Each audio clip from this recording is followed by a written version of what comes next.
Hello, this is Dr. Saurabh Patwardhan from Nandadip Eye Hospital, Sangli, India. And in this video, I'll be speaking about bevel down tip phaco. You must have observed my other cases, other surgical videos, and you will find that I use the phaco tip as bevel down or sideways when I am removing the quadrants, and I feel that makes the procedure much quicker because the tip gets occluded by pieces very easily when it is facing towards the pieces rather than when it is bevel up. Of course, even bevel up is a great technique and many surgeons use that, but for bevel up technique you have to pull the nuclear pieces up so that it gets occluded. But some surgeons feel that when you put your bevel of the phaco tip down, that is towards the posterior capsule, we might have issues with posterior capsular dehiscence or rent or rupture, and because it will pull the posterior capsule towards it. Now just to demonstrate in this particular case, what I am going to do is I am going to remove the epinucleus and some cortex with bevel down phaco tip, and we'll observe the posterior capsule and what are the fluid dynamics inside. So this is a standard case, grade 1 to 2 cataract, softer side.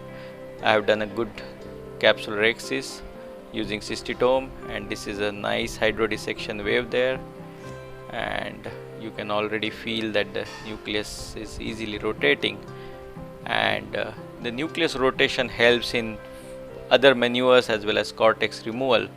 So what I recommend for beginners is that push good amount of viscoelastic in the anterior chamber, don't make it keep it shallow, and then use this 1 mm Sinskey and rotate it. The rotational movement is very important. Don't pull or push the nucleus, just see, it's just like a wheel, cartwheel. It's you are rotating it 360 degrees and you rotate it from both sides.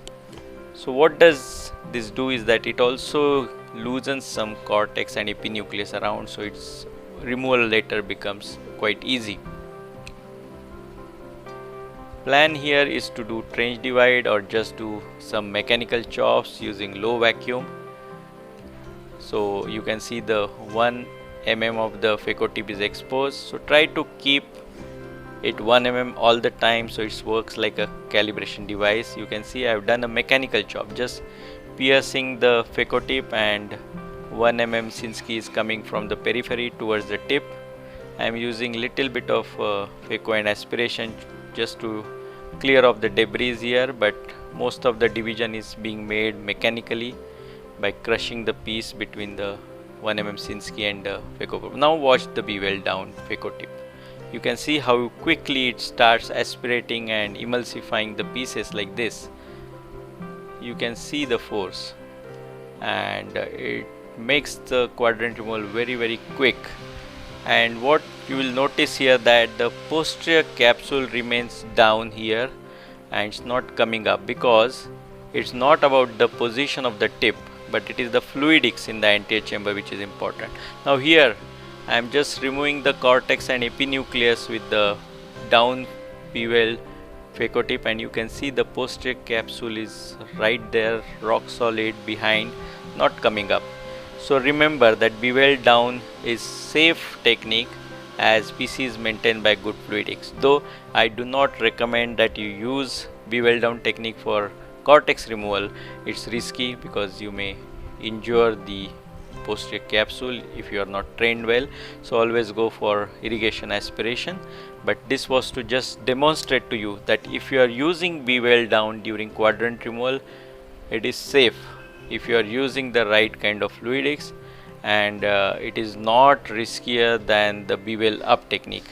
And the advantage of bevel down, as you must have seen here, that it gets occluded very quickly with the nuclear pieces because it's actually facing the pieces, and that leads to quick removal of and emulsification of these pieces. So I think you can start using this bevel down. I also mentioned this in my other basic surgical videos, but this was just a case where I wanted to demonstrate it, that how safe the bevel down technique is. And also with bevel down, what you can imagine is that the cavitation waves which are formed from the phaco tip are going towards the nuclear process rather than going towards the endothelium, which may happen with a bevel up technique. So that's the additional advantage. So that's the end of the surgery, and I'm just removing the viscoelastic from the anterior chamber, from behind the IOL from the bag, and that's the end of the procedure. So watch my future videos also, and also my live surgeries which I keep streaming on my YouTube channel, and you can watch the techniques very closely.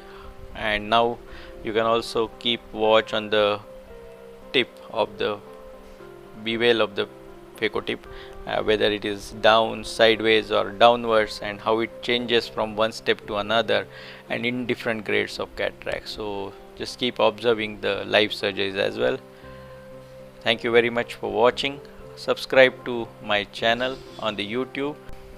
We are also coming up with a exciting website, phacotraining.org.in, and I request you all to visit the website and also contribute your videos. Any complication, complex cases, simple cases, anything is welcome. So do join us. Thank you.